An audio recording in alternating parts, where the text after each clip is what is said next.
E aí, nação tricolor, fala família Tricolaço FC, sejam muito bem-vindos, bem-vindas a mais um vídeo do canal. Felipe Sandri na área.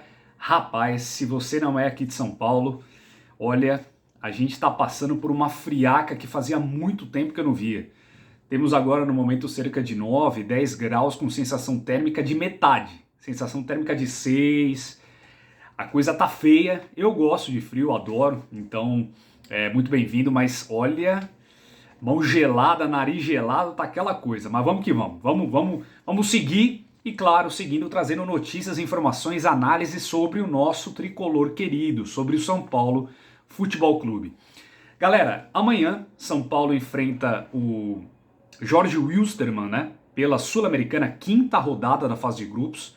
Mas o São Paulo, dependendo hoje do resultado entre Ayacucho e Everton, que jogam no Peru, dependendo hoje do resultado, o São Paulo já se classifica hoje, automaticamente para as oitavas de final da Sul-Americana. Isso porque o time peruano se empatar com o time chileno, São Paulo já está matematicamente classificado e aí vai só cumprir tabela nesses dois últimos confrontos aí da fase de grupos contra Jorge Wilstermann amanhã no Morumbi e contra o próprio Ayacucho na outra rodada, né, na outra semana, na última rodada do grupo D do São Paulo na Sul-Americana. Então, uma notícia importante, vamos ficar de olho aí. O São Paulo está praticamente classificado, né, gente? Vai só de fato cumprir realmente os compromissos, mas o São Paulo precisa de 2 pontos. São Paulo somando 1 ponto em cada jogo em casa já está classificado. E o São Paulo tem, mesmo com o time reserva, mesmo com o time alternativo, como dizem, São Paulo tem muito mais futebol do que essas equipes.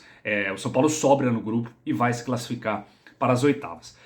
Galera, vamos falar de um assunto aqui que eu estava pensando e eu achei interessante a gente botar isso em conversa, que é a situação do São Paulo no Campeonato Brasileiro. O São Paulo veio muito bem, né, no Campeonato Brasileiro, venceu agora no Morumbi o último confronto, né, por 2-1, jogo de virada, né, o São Paulo consegue uma virada impressionante ali no jogo contra o Cuiabá, e somou 3 pontos importantíssimos, fez o dever de casa, está em terceiro colocado nesse momento, com 11 pontos, né, 2 atrás do Corinthians, que nesse momento é o líder momentâneo da competição. E aí muita gente vem falando, né, até onde o São Paulo vai no Campeonato Brasileiro? Até que lugar o São Paulo pode chegar nesse Campeonato Brasileiro? E aí eu fiz um levantamento, né, dos últimos anos, aí, desde quando o Campeonato Brasileiro, a gente conhece o Campeonato Brasileiro como ele é, de pontos corridos, que foi o primeiro ano em 2003, né, ou seja, há mais de 20 anos aí a gente tem o Campeonato Brasileiro com pontos corridos. Desde lá até aqui, 8 times só venceram o Campeonato Brasileiro. Né, eu não vou me recordar aqui de cabeça porque eu não anotei, mas... São Paulo venceu 3 vezes, Corinthians venceu 4 vezes, o Palmeiras venceu 2 vezes, Fluminense venceu 2 vezes, Cruzeiro venceu 2 vezes, Santos venceu 2 vezes, aí que mais que a gente tem? Atlético Mineiro venceu também, e só. São 7 ou 8 clubes que venceram o Campeonato Brasileiro nesses 20 anos. E aí, por eliminação, eu fiz uma análise aqui, claro, uma análise superficial, tá, gente? Nada de trazer números, estatísticas, nada disso. Baseado nesse retrospecto, né, que a gente tem de 20 anos de campeonato, e os times hoje, como eles se encontram nessa competição, nesta temporada. Porque essa temporada, muita gente não está se dando conta. Gente, quem vai vencer os campeonatos dessa temporada, e claro, a gente falando de Campeonato Brasileiro especificamente, vai ser aquele clube que conseguir gerir melhor os seus atletas, do ponto de vista físico. Porque esta é uma temporada que acho que é a temporada que mais está mostrando isso. Temporada que tem muitos jogos intercalados, encavalados, muitas competições uma atrás da outra, e os clubes não tem como, gente. Os clubes vão precisar, os times vão precisar fazer rodízio, como acertadamente o Rogério Ceni vem fazendo no São Paulo. Então o Rogério vem priorizando o Campeonato Brasileiro e é muito acertado esse foco do Rogério nessa competição, porque é um campeonato duradouro, é um campeonato mais traiçoeiro. A gente viu isso, sentiu na pele isso no ano passado, quando o São Paulo demorou 10 rodadas para vencer e aí ficou encalacrado lá embaixo, brigando para não cair até as 2 últimas rodadas da competição. Se viu livre, faltando 2 rodadas para acabar o campeonato. Então, o São Paulo está acertadamente focando no brasileiro e indo bem, obviamente, na Copa do Brasil. Estamos nas oitavas e também na Sul-Americana, que estamos nos classificando aí, virtualmente classificados para as oitavas de final também. Então, eu fiquei vendo, e desses 8 times, 7, 8 times que venceram o Campeonato Brasileiro nesses últimos anos, Fluminense, vocês acham que Fluminense vai ser campeão brasileiro? Eu tenho minhas dúvidas. Eu acho que pode até brigar por G4, mas eu tenho minhas dúvidas se o Fluminense tem um elenco que aguente a atuada do Campeonato Brasileiro, porque o Fluminense também está na Copa do Brasil e o Fluminense ainda pode se classificar para as oitavas da Sul-Americana. Então, o calendário de novo vai pegar o Fluminense também. Eu não sei se ele tem elenco para disputar essas 3 competições e disputar o Campeonato Brasileiro ali no alto. Aí a gente tem Internacional. Internacional, de repente, vocês acham que o Internacional vai ser campeão brasileiro? Eu acredito que não. Acho que vai brigar na parte de cima da tabela. O Mano vem fazendo um bom trabalho nesse início, mas eu também acho que não vai ser um time que vai lutar pelo título em si. Então, resumindo, tá, de forma bem rápida, a gente tem Palmeiras, que é sempre o considerado, digamos assim, o time a ser batido, né, nesse momento. Nesses últimos anos vem ganhando tudo. Mas também o Palmeiras tem problemas de elenco. O Palmeiras não tem aquele elenco farto que tinha antigamente. Nós temos o Flamengo, né, que é o Flamengo desses últimos anos também super competitivo, mas que também não está fazendo um grande futebol, tendo um grande desempenho como teve em 2019. Os jogadores do Flamengo envelheceram, 3 anos a mais, tem tudo isso. E outro técnico que não está com química com o elenco. A mesma coisa do Galo, que ganhou Copa do Brasil e Campeonato Brasileiro no ano passado, jogou um futebol vistosíssimo. Esse ano, com o turco Mohamed, não está conseguindo desempenhar aquele futebol que todos esperavam. Mas esses 3 estão na briga, obviamente. E aí a gente tem Corinthians, que está liderando, que acredito que também tem um time bom, mas não é um time que eu acho que aguente todas essas rodadas, por ser um elenco mais envelhecido, jogadores mais experientes, né, que não aguentam, acredito, que essa toada de Libertadores, Copa do Brasil e Brasileiro. E a gente tem o São Paulo, gente, que o Rogério vem fazendo esse rodízio e o São Paulo tem um elenco interessante.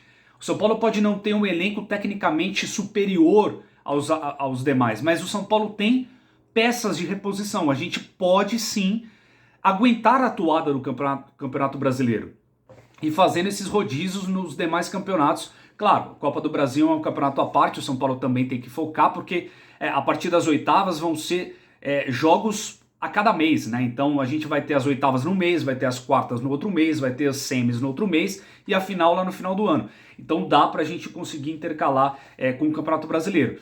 Mas o São Paulo tá fazendo certo. E aí, gente, é um campeonato de regularidade.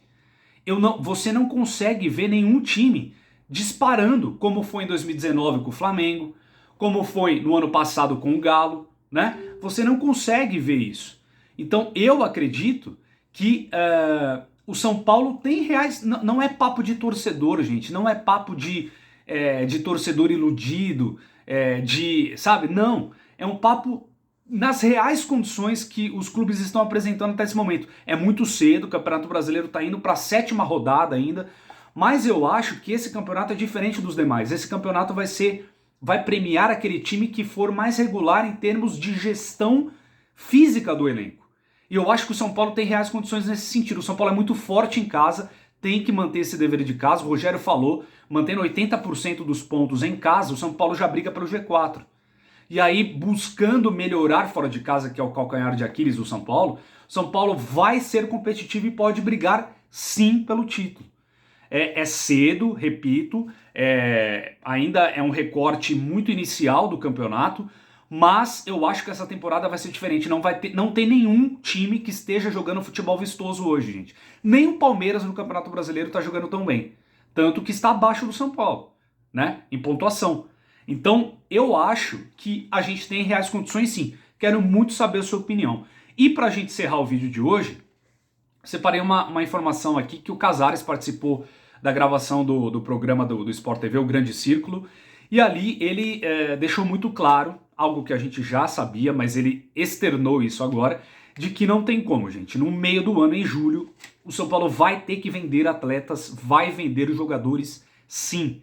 Inevitável perder atletas, ele falou. Inclusive o Rogério Ceni já está avisado disso. Então a próxima janela de julho vocês podem ter a certeza que São Paulo vai perder pelo menos 1 ou 2 jogadores. E claro, esses jogadores devem ser jogadores made in Cotia, jogadores da base do São Paulo. Um Gabriel Sara da vida, um Igor Gomes, um Rodrigo Nestor, enfim, um Wellington, um Pablo Maia. Algum jogador o São Paulo vai perder nesse sentido.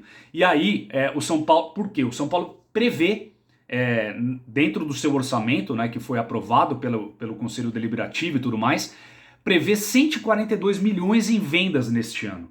O São Paulo somando a venda do Elinho, né, de fato, para o Bragantino, que foi 23 milhões de reais, somando a ida do Paulinho, a venda do Paulinho para o Metalist, 10 milhões de reais, o Tietê, o horroroso Tietê, indo para o Botafogo, graças a Deus, 5 milhões pingou na conta do São Paulo, o goleiro Jean, que está no Cerro Porteño, 6 milhões de reais pintou no São Paulo, o Marquinhos, agora recente, indo para o Arsenal, cerca de 15 milhões vai pintar para o São Paulo, o bracinho de T-Rex Volpe, que graças a Deus todo dia eu comemoro a ida desse cara, a ida embora desse cara, a vazada desse cara do São Paulo, cerca de 7 milhões e 600 para o Toluca. Somando tudo isso, dá 67 milhões de reais nos cofres do São Paulo nessa temporada. De acordo com essa conta de 142 milhões, São Paulo ainda deve, né, ainda falta 75 milhões em vendas. Então São Paulo vai ter que vender jogadores. Tem ainda cerca de 30% aí de uma possível compra de 30% do zagueiro Tuta, que está no Eintracht Frankfurt, né? É ídolo lá da torcida, está na final da Europa League, inclusive vai ter hoje a final, o jogo é hoje decisivo contra o Rangers, né? Então o São Paulo teria 8 milhões aí do Tuta ainda, teria de 20% de mais-valia do Antony, que está para fazer a sua negociação com, estão falando de Real Madrid, estão falando de Manchester City, estão falando de outros clubes, mas o São Paulo poderia ter 20% dessa possível ida, dessa saída do Antony do Ajax, que daria cerca de 40, 50 milhões de reais, e mais 3% de mecanismo de solidariedade da FIFA de formação do David Neres. Então, o São Paulo está contando com essa conta, mas essa conta ainda não fecha. O São Paulo vai ter que vender pelo menos um ou outro atleta. Então, eu quero saber a sua opinião a respeito disso. Eu acho que não tem muito para onde fugir. O cobertor está curto, o São Paulo vai ter que vender atleta e vai ter que ser criativo no mercado, trazendo jogadores que não estão com contrato, naqueles moldes que trouxe recentemente alguns jogadores para o seu elenco atual. Vamos aguardar, vamos ver cena dos próximos capítulos e quero muito saber a sua opinião. Deixa aqui embaixo, a gente se vê amanhã trazendo o nosso pré-jogo, fazendo uma live e fazendo o nosso vídeo de pós-jogo, se Deus quiser, com uma ótima vitória do São Paulo e aí mirando domingo, que tem majestoso Corinthians e São Paulo lá na casa deles. É hora da gente quebrar esse tabu. Grande abraço para todos, valeu galera, vamos São Paulo!